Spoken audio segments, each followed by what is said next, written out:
जी अच्छा, let's move forward. और अब हम कवर करेंगे, जब हमने बात की थी मॉडिफिकेशन की, जब मैंने बात की थी मॉडिफाइड ओपिनियन की, तो मैंने कहा था कि modified opinion is given either because of MM, repeat करो, आइदर बिकॉज ऑफ एमएम और because of inability. MM 3 examples, inability 3 examples.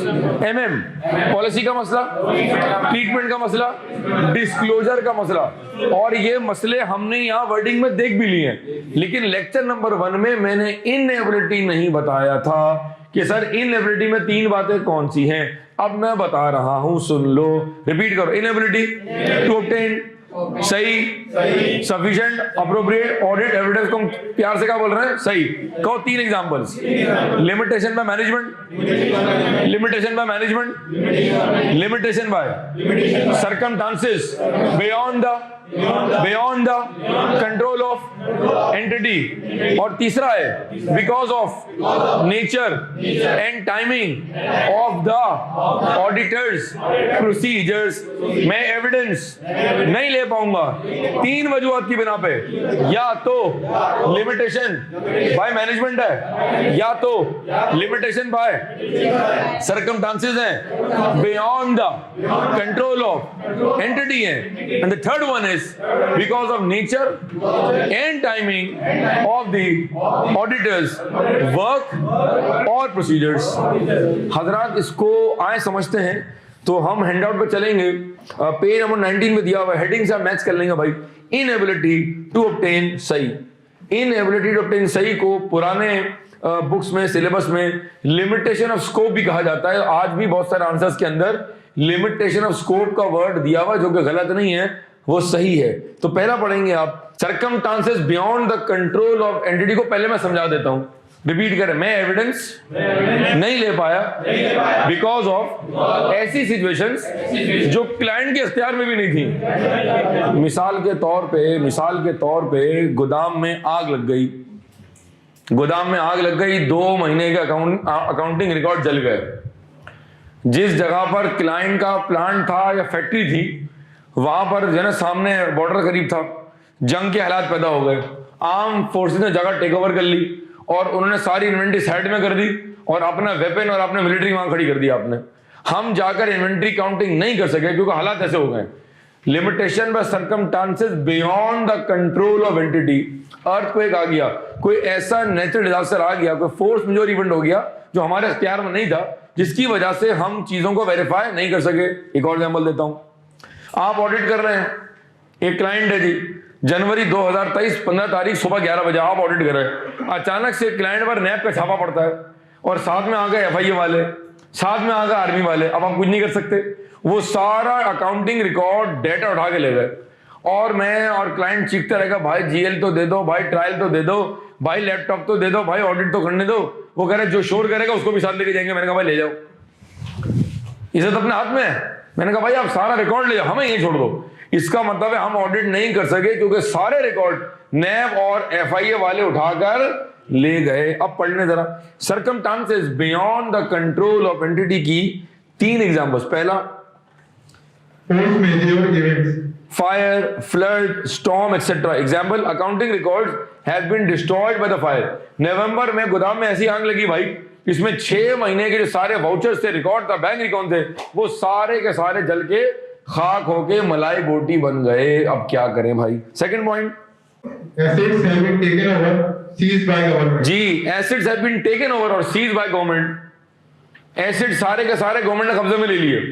Government ने कहा भाई ऐसे हालात पैदा हो गए, ये अपना सारा एसेट यहाँ से हटाएं, और सामने आ गई इंडियन आर्मी आ गई है, बॉर्डर करीब आ गया है, तो हम अपनी मिलिट्री यहाँ डिप्लॉय कर रहे हैं, आप एसेट अपने लेके जाए या हम कहीं और उसको लेके जा रहे हैं।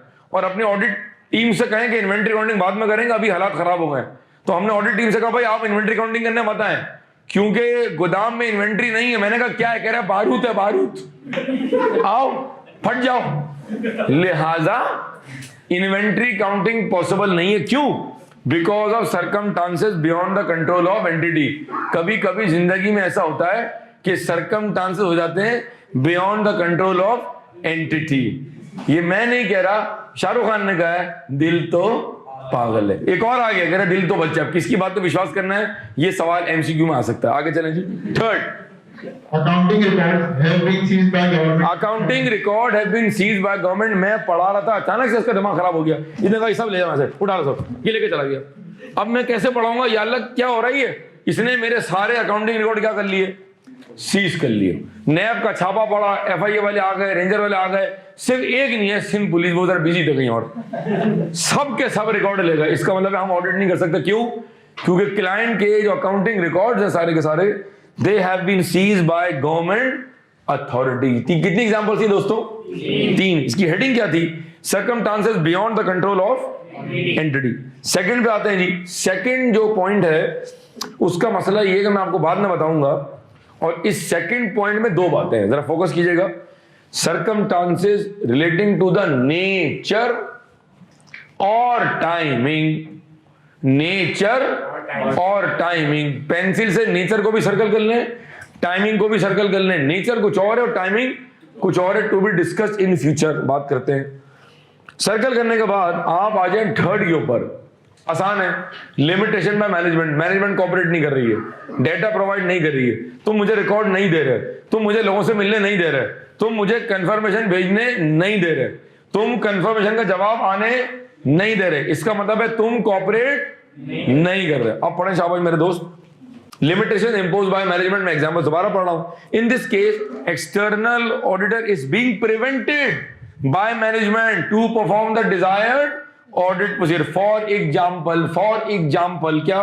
Not allowing the dispatch of debtor slash creditor confirmation. Management confirmation भेजने नहीं दे रही है। Preventing the counting of stock at the year end. आप ईयर एंड पर इन्वेंट्री काउंटिंग करने नहीं दे रहे हैं। Preventing from meeting with a person whom auditors think appropriate for the purpose of audit. Data marketing doctor Jennifer है company की, multinational company है। जो डाटा मार्केटिंग है वो मिस डॉक्टर जेनिफर है, आप उन्हीं से मिलना चाह रहे हैं। आप क्लाइंट भी समझदार है, कह रहे नहीं उनसे मिलने नहीं देंगे। मैंने कहा भाई कोई ऐसी वैसी बात नहीं है, मैं तो ऑडिट की इन्फो ले रहा हूं। कह रहा भाई फिर आप कामरान से ले लें, वो भी उनके असिस्टेंट। कह रहे नहीं कामरान से नहीं मिलना, अजीब सा है वो। अब देखें ये मामला थोड़ा खतरनाक हो सकता है, बहरहाल ठीक है जी। तो ऐसा भी होगा कि preventing from meeting with the person whom auditors think appropriate for the purpose of audit. For example बहुत सारे एग्जांपल्स हैं, सीएफओ से मिलने नहीं दे रहे, लॉयर से मिलने नहीं दे रहे, ऑडिट कमेटी के चेयरमैन से मिलने नहीं दे रहे, हर उस बंदे से मिलने नहीं दे रहे जो हम समझते हैं कि ऑडिट के लिए इन्फो जरूरी है। आखिरी पॉइंट आ रहा, आखिरी एग्जांपल आ रही, not providing the required purchase orders and sales invoices. जो डॉक्यूमेंट हमें चाहिए वो डॉक्यूमेंट आप हमें प्रोवाइड नहीं कर रहे। हजरात ये हमने कवर किया इनएबिलिटी की 3 बातें, सिवाय नंबर 2 के जहां पे लिखा हुआ है circumstances relating to the nature और टाइमिंग। नेचर कुछ और है, टाइमिंग कुछ और है। कुछ मिनटों के बाद, कुछ गैप के बाद हम इसको भी कवर कर रहे होंगे। अच्छा, तो नीचे इंपॉर्टेंट बात लिखी हुई है, सिर्फ मैं पढ़ रहा हूं, इसकी एप्लीकेशन आगे आएगी। इफ ऑल्टरनेटिव और further procedures can be perform by the auditor, this will not constitute an inability to obtain सही। अगर मिसाल के तौर पे मुझे इंफॉर्मेशन ए सोर्स से नहीं मिल रही, मुझे बी सोर्स से मिल जाती है। आप मुझे ये कागज तो नहीं दे रहे, लेकिन आप मुझे ये कागज तो दे रहे हैं। आप ये नहीं करने दे रहे, लेकिन आप मुझे ये करने दे रहे हैं। अगर मुझे इंफॉर्मेशन यहां से नहीं मिल रही, लेकिन अगर यहां से मिल गई, इसका मतलब है एक सोर्स से इंफॉर्मेशन अगर नहीं मिल रही, लेकिन दूसरी सोर्स से अगर मिल रही है, तो फिर दूसरी सोर्स से इंफॉर्मेशन लेने को या दूसरी सोर्स के प्रोसीजर को करने को हम कहते हैं परफॉर्मिंग ऑल्टरनेटिव और फर्दर ऑडिट प्रोसीजर। तो अगर फर्दर प्रोसीजर करके या ऑल्टरनेटिव प्रोसीजर करके अगर एविडेंस मिल जाएगा तो फिर इनएबिलिटी नहीं होगी। ये हम आगे जाके देखेंगे जब हम रिपोर्ट के प्रैक्टिकल सवाल को अटेम्प्ट कर रहे होंगे। हजरात ये हमने एक और एरिया कवर किया और अब हम दोबारा आएंगे पीछे, जहां हमने क्वालिफाइड में इनएबिलिटी की वर्डिंग को छोड़ दिया था, और उसको देखते हैं जरा। दोबारा आएंगे बुकलेट के पेज नंबर 13 के ऊपर। तो एडवर्स ओपिनियन के बिल्कुल टॉप पे, बिल्कुल ऊपर दिया हुआ है in the case of inability. अब आप जरा मेरी बात समझिएगा, ठीक है, फोकस कीजिएगा। मुझे नहीं पता आपको कैमरे में नजर आएगा नहीं आएगा, लेकिन यहाँ एक दरवाजा लगा हुआ है, ठीक है। दरवाजे के पीछे इन्वेंट्री है, या ये दरवाजा है, इसके पीछे इन्वेंट्री है, ठीक है। ये दरवाजा बना देते हम लोग, बोले नहीं पहले दरवाजा बना है, प्रॉपर पिक्चर पे यार, ऐसे टोपी ना कराएं यार। ये लो दरवाजा, सर इसमें कुंडी कहाँ है? अच्छा भाई ये ले, हैंडल ले लो भाई, ठीक है जी, दरवाजा ये। दरवाजे के पीछे इन्वेंट्री है, मैं और आप इन्वेंट्री काउंटिंग करने गए, भाई आप नहीं आ सकते, दरवाजा छोटा है और आपको पता है, ठीक है जी, हाँ आप दरवाजा तोड़ के चले जाएंगे अंदर। दरवाजे के पीछे क्या है जी, इन्वेंट्री है। मैं और आप इन्वेंट्री काउंटिंग करने गए, मैं और तुम इन्वेंट्री काउंटिंग करके आए और पता चला कि जी 30% इन्वेंट्री जो है वो आपकी ऑब्सोलीट है, जहां पर उसकी एनआरवी का इशू है, जहां पर उसकी कॉस्ट 100 है और जब उसकी एनआरवी है, जो हालात नजर आए तुमको और मुझे, उसकी बड़ी मुश्किल से एनआरवी 30 रुपए होगी। इसका मतलब है क्लाइंट को कॉस्ट और एनआरवी लोअर पर रिकॉर्ड करना पड़ेगा, 70 रुपए पर यूनिट से इन्वेंट्री को राइट डाउन करना पड़ेगा। अगर नहीं करोगे तो ये एमएम है।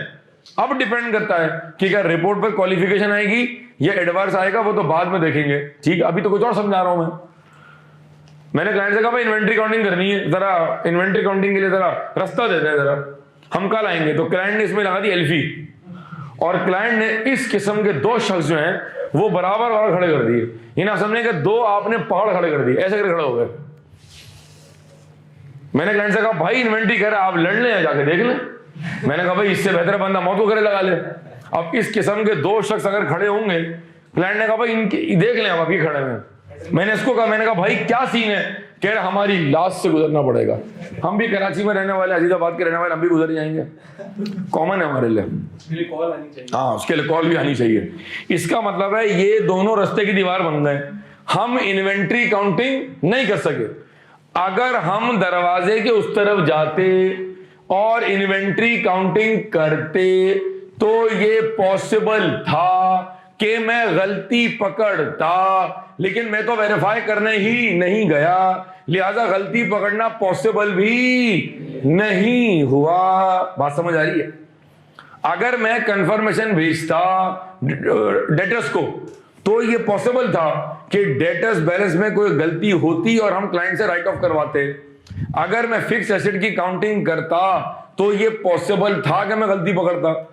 इसका मतलब है अगर आप इनएबिलिटी खड़ी कर देंगे हमारे लिए because of limitation by management, ये सर्कमस्टांसेस नहीं है, ये लिमिटेशन बाय मैनेजमेंट है, और ऐसे खड़ा हो जाएगा अगर, या क्लाइंट बोले जी हम तो कॉपरेट ही नहीं करेंगे, या क्लाइंट टोपियां करा रहे, कल बात करते हैं, अच्छा शाम में आना 6 बजे, शाम में गया मैं, सब थे सिवाय उनके, बोला एक काम करो अच्छा रात को सुबह 9 बजे आ जाना। मतलब क्लाइंट 6 दिन से मुझे टोपियां करा रहा है। इसका मतलब है आप एविडेंस देने में कॉपरेट नहीं कर रहे। हम क्लाइंट पर एक्सटर्नल ऑडिटर हैं, हम उनके ओनर्स नहीं हैं, हम वहां चीजें खुद से नहीं कर सकते जब तक कि आप हमसे कॉपरेट ना करें। तो इस किस्म के केस में जहां इनएबिलिटी है, तो वर्डिंग फिर रिपीट कर रहा हूं कि अगर मैं इन्वेंट्री काउंटिंग करता तो ये पॉसिबल था कि मैं गलतियां पकड़ता।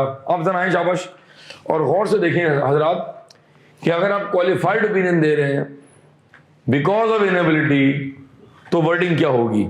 देखें जी, हेडिंग आ रही है in the case of inability, मैं खुद पढ़ रहा हूं। In our opinion except for the possible effects, in our opinion except for the possible effects, in our opinion except for the possible effect. क्यों आ रहा है वर्ड पॉसिबल? इसलिए कि अगर मैं वेरीफाई करता तो ये पॉसिबल था क्या कि मैं गलती पकड़ता। अब तो मैंने गलती पकड़ी नहीं, क्योंकि आपने मुझे एविडेंस दिया ही नहीं, मैं उसको वेरीफाई कर ही नहीं सका। In our opinion except for the possible effects of the matter described in the basis for qualified opinion section of our report, the accounts give a true and fair view of the financial position of the company as at ... कुछ समझ आया जरा? अगर हम इसको recap करें, lock कर लें इसको, तो याद करने का तरीका ये, रिपीट करो। अगर क्वालिफाई कर रहे हो बिकॉज ऑफ ट्रीटमेंट तो वर्डिंग है in our opinion except for the effects. अगर क्वालिफाई कर रहे हैं बिकॉज ऑफ इनएबिलिटी तो वर्डिंग्स हैं in our opinion except for the possible effects. अगर मैंने एग्जाम में दोनों के वर्डिंग में हेरा फेरी कर दी तो फिर मेरे मार्क्स कट जाएंगे, क्योंकि की वर्ड्स की गलती में कॉम्प्रोमाइज नहीं हो सकता, यहां पर कोई समझौता नहीं हो सकता, यहां पर गलती की गुंजाइश मेरे दोस्तों नहीं है।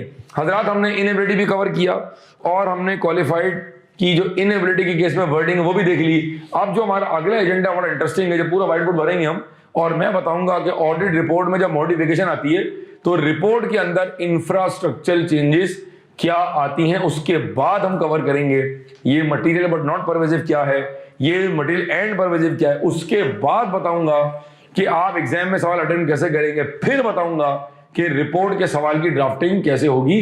तो ये सफर जारी है, अब मुलाकात करते हैं और अब हम स्टार्ट करते हैं ऑडिट रिपोर्ट के इंफ्रास्ट्रक्चरल चेंजेस।